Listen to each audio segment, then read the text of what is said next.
हरे कृष्णा, राधे राधे। दोस्तों, आप सब कैसे हैं? राधा रानी और लड्डू गोपाल की कृपया आप सभी पे सदा ही बनी रहे। आज के वीडियो में आपके साथ शेयर करने वाली हूँ वरुधनी एकादशी की पूजा कैसे करें। वरुधनी एकादशी वैशाख माह के कृष्ण पक्ष में पड़ने वाली एकादशी को वरुधनी एकादशी के नाम से जाना जाता है। इस वर्ष 24 अप्रैल को वरुधनी एकादशी का व्रत रखा जाएगा। तो दोस्तों, चलिए जान लेते हैं वरुधनी एकादशी की पूजा हमें कैसे करनी है। जिस जगह भी वरुधनी एकादशी की पूजा हम करेंगे उस जगह को अच्छे से साफ कर लेंगे। वहाँ पे चौकी या पटरा लगा लेंगे। आप चाहे तो मंदिर में भी पूजा कर सकते हैं। चौकी पटरा लगाने के बाद से हम आसन बिछा लेंगे। पीले रंग का आसन हमें बिछाना है। यहाँ पर मैंने पीले रंग का आसन बिछा लिया है। उसके बाद से हम एक पात्र ले लेंगे जिसपे हमने स्वास्तिक बना लिया है और तुलसी पत्र का आसन देते हुए लड्डू गोपाल जी को हम विराजमान करेंगे। तो यहाँ पर हमारे लड्डू गोपाल जी आ गए हैं। अब लड्डू गोपाल जी को हम स्नान कराएंगे। थोड़े से पहले हम फूलों की जो है पंखुड़ियाँ इस तरह से बिखरा देंगे लड्डू गोपाल जी के पास। उसके बाद से हम स्नान कराएंगे। इसके बाद से हम जल से स्नान कराएंगे। ओम नमो भगवते वासुदेवाय, ओम नमो भगवते वासुदेवाय। इसके बाद से हम दही से लड्डू गोपाल जी का स्नान कराएंगे। तो आप चाहें तो दही से करा सकते हैं, पंचामृत से स्नान करा सकते हैं, या तो चंदन से भी आप स्नान करा सकते हैं। इस समय बहुत ज़्यादा गर्मी है तो इस तरह से आप ठंडे ठंडे चीज़ों से स्नान कराएं। लड्डू गोपाल जी को बहुत ज़्यादा गर्मी है इस समय, तो इनका शरीर जो है शीतल रहेगा। तो इस तरह से हमें स्नान कराना है बहुत ही प्यार से। पंचामृत से भी आप स्नान करा सकते हैं, उसमें भी दही मिला होता है, वो भी ठंडा रहता है। उससे भी हमारे लड्डू गोपाल जी का जो शरीर है शीतल रहेगा, ठंडा रहेगा। तो इस तरह से आप स्नान करा सकते हैं। और मैं दही से स्नान करा रही हूँ।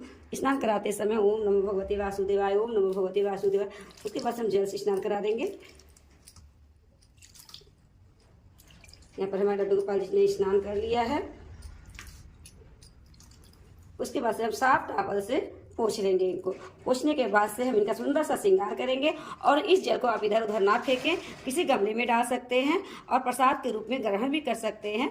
जो फूल है आप चछनी से छान लीजिए, उसके बाद से आप ग्रहण कर सकते हैं फूलों को निकाल करके। अब और जो बचे आप घर में भी छिड़काव कर सकते हैं, गमले में भी डाल सकते हैं। इस तरह से हमें करना, इधर उधर नहीं फेंकना है। तो यहाँ पर देखिए हमारे लड्डू गोपाल जी तैयार होकर आ गए हैं। तो यहाँ पर मैंने इनके सिर पर जो है थोड़ा सा चंदन लगा दिया है ताकि इनका जो शरीर है ठंडा रहे। गर्मी बहुत ज़्यादा है। अभी मैं इनके जगह पे ये विराजमान करूँगी। तो यहाँ पर मैंने विराजमान कर दिया इन्हें। इसके बाद से हम फूलों का आसन देते हुए भगवान विष्णु और माता लक्ष्मी को विराजमान करेंगे। इस तरह से आपके पास कोई भी फोटो है, मूर्ति है, जो भी स्वरूप है तो आप विराजमान कर दीजिए। अगर कोई स्वरूप नहीं है तो आप लड्डू गोपाल जी की पूजा कर सकते हैं। इसके बाद से सर्वप्रथम गणेश जी की पूजा की जाती है।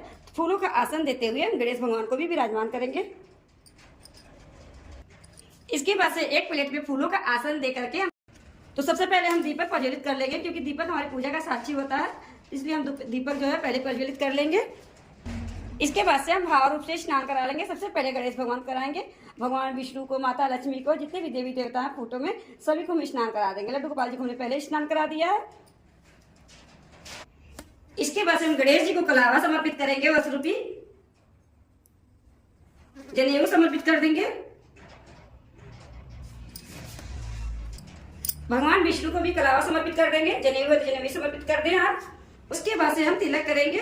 चंदन से गणेश भगवान को तिलक करेंगे सबसे पहले। उसके बाद से विष्णु भगवान, माता लक्ष्मी और जितने भी देवी देवता हैं सभी को हम तिलक कर देंगे। लड्डू गोपाल जी को हमने पहले ही चंदन लगा दिया है, फिर भी हम तिलक कर देते हैं। इसके बाद से हम दीपक का जो है पूजन कर लेंगे।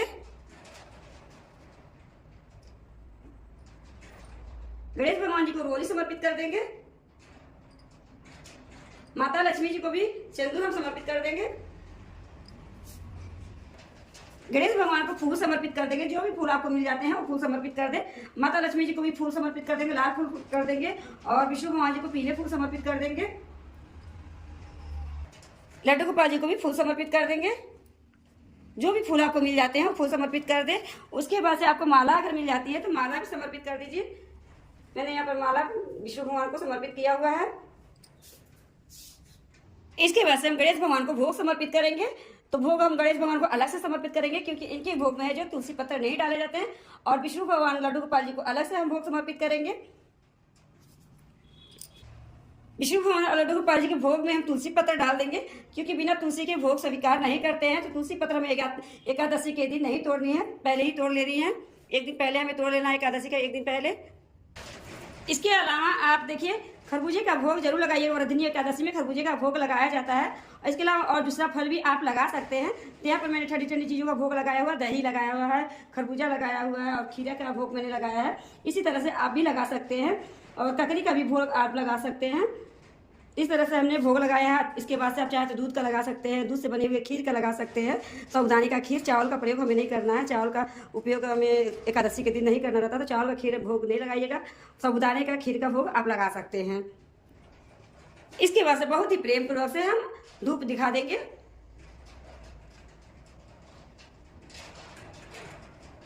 के बाद से हम पूजा करने के बाद से कथा सुनेंगे। सीधे हाथों में थोड़े से तिल ले लेंगे और थोड़े से पुष्प लेंगे।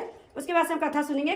कथा जो है खाली हाथ हमें नहीं सुनना चाहिए। इस तरह से हाथों में कुछ लेकर के ही कथा सुनना है हमें। तो चावल का प्रयोग हमें नहीं करना है। तिल लेकर के कथा सुनेंगे या तो आप फूल लेकर भी कथा सुन सकते हैं। इसके बाद से आप चाहे तो मोबाइल से सुन सकते हैं कथा, या फिर इस तरह से किताब आती है सभी एकादशियों का कितनी इसमें कथा है जो आप पढ़ सकते हैं। इस तरह से पढ़ने नहीं आती है तो किसी और से भी आप पढ़वा सकते हैं, या फिर मोबाइल के माध्यम से भी आप कथा सुन सकते हैं। इस तरह से कथा सुनने के बाद से हम जो है फूलों को थोड़े से गणेश जी के चरणों में अर्पित कर देंगे, भगवान विष्णु के और माता लक्ष्मी जी के चरणों में अर्पित कर देंगे, लड्डू गोपाल जी के, और थोड़ा सा तिल जो है दिए में हम डाल देंगे।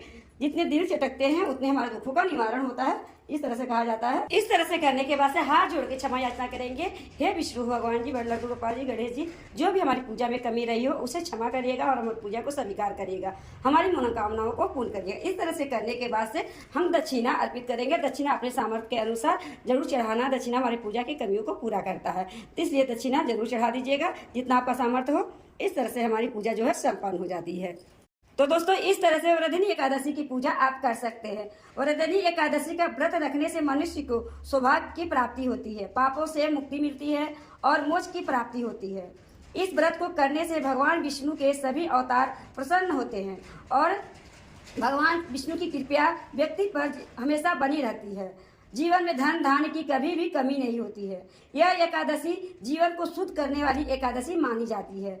जो भी व्यक्ति इसका पालन करता है उसके सारे पाप नष्ट हो जाते हैं और उसे परम आनंद की प्राप्ति होती है।